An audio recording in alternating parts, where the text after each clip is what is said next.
Il n'y a pas eu d'instruction puisque le seul cadre que je leur ai donné, c'est le cadre du vélo. Je leur ai laissé libre champ totalement pour qu'ils puissent s'exprimer. C'était assez novateur pour eux puisqu'ils ont l'habitude de travailler sur des formats carrés ou rectangulaires. Et là, ils se trouvaient avec un triangle et des tubes. Alors certains sont plasticiens, donc ils ont l'habitude de travailler en volume, mais pour beaucoup, ça a été une expérience un peu inédite pour eux dans leur travail. On reprend quelque part un savoir-faire pour le transformer et en faire autre chose.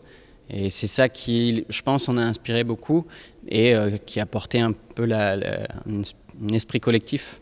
Le support était assez bien préparé et du coup, c'est vrai qu'ils étaient assez inspirés. Il y en a qui ont travaillé sur la thématique du vélo, qui sont restés accrochés dans le thème, et d'autres qui se sont amusés à faire totalement autre chose. On a l'exemple de Jeffer Russell je me souviens le temps où j'étais un jeune cadre dynamique, et là en fait il y a un rappel à l'âge du cadre en fait, puisque ce sont que des cadres de récupération.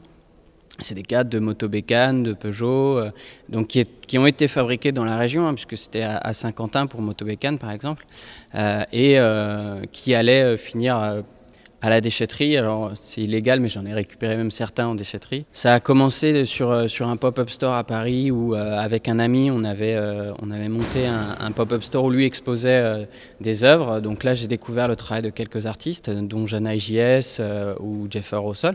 Voilà, ça a été vraiment petit à petit un travail fastidieux d'ailleurs qui a duré 2 ans, où j'ai rencontré, expliqué le projet, et distribuer les vélos petit à petit pour faire la première expo en 2016 à Bordeaux.